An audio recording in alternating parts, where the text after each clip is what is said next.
হ্যাঁ না, মানুষটারে সারা রাত ভাবছি, তাই এখনো ভাবতেছি। মনে হইতেছে মানুষটা যেন আমার সামনে দাঁড়িয়ে আছে। ওগো, তুমি বিদেশে গেছো, বিদেশেই থাকো। তুমি আর আমার ভাবনায় আইসো না, আমার আর বিরক্ত করো না, আমারে কাজ করতে দাও। হ্যাঁ না, আমি তোমার ভাবনায় না, আমি বাস্তবে তোমার চোখের সামনে দাঁড়ায় আছি।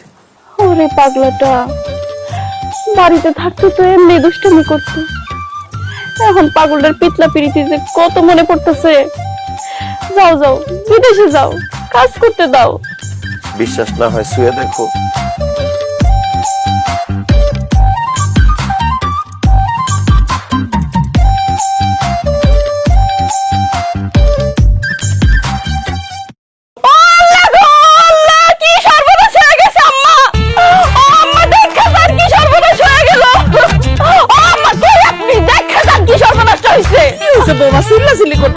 মনটা ভালো না, পুকুর ঘাটে আমি বয়ে আছিলাম।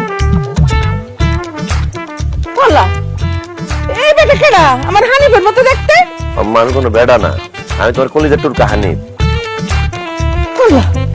এই তুই বাড়ি উঠানে কি করস? কাল কানা তুই বাড়ি থেকে গেলি বিদেশ যাবি বলে, তুই বিদেশ যাস নাই?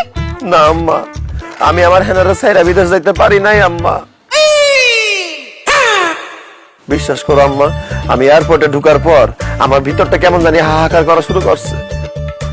আমি যেই দিকেই যাইতেছি, যার দিকেই তাকাইতেছি, সবাই আমার হেনার মতো লাগতেছে। জানো আম্মা, ইমিগ্রেশন পুলিশ দুইটা বাইরে গিয়ে আমি কইছি হেনা কি করো, দিছে আমার ধমক। এরপর আম্মা আমি যখন বিমানে গিয়ে বসছি, আমার কানে শুধু চিৎকার আসতেছে। সেই চিৎকার হচ্ছে হেনার চিৎকার, সেটা আমার কানে বাজতেছে। সে আমারে কইতাছে, ওগো তুমি বিদেশ যাও না, তুমি বিদেশ যাও না। আম্মা এরপর আমি আর বিদেশ যাইতে পারি নাই। বিমান ছেড়ে দিছিল, আমি চলমান বিমান থেকে লাফ দিয়ে নাইমা এয়ারপোর্ট থেকে বাইর হয়ে বাস ধইরা বাড়িতে চলে এসেছি। এয়ারপোর্ট থেকে বাইর হইয়া তুই বাড়িতে আইছিস কেন? হ্যাঁ, তুই বাসের নিচে পড়ে মরে যেতে পারছ নাই? অসভ্যই তোর ফালতু লোক কোথাকার। আমার আব্বা এত কষ্ট করে তোরে বিদেশ পাঠাইছে, আর তুই সব টাকা নষ্ট করে বাড়িতে চলে আইছস। আমরা আরো রাতের বেলা কান্নাকাটি করতেছিলাম যে তুই 5 বছর পর দেশে আবি, আর তুই সকালবেলা বাড়িতে চলে আইছস। কি করবো হেনা, কাল রাতে তোমার সারা এক রাতে আবার 5 বছরের মতো লাগছে, তাই আমি তোমার কাছে সুইটটা চলে আইছি। একটা কথাও কবি না বৌমা, আমার পোলা বলে বলতেছি না, তুমি যত খুশি ওরা গালাগালি করো, আমি কিছুই কব না। তুই কাজটা খুব খারাপ করছস, আর এই কাজের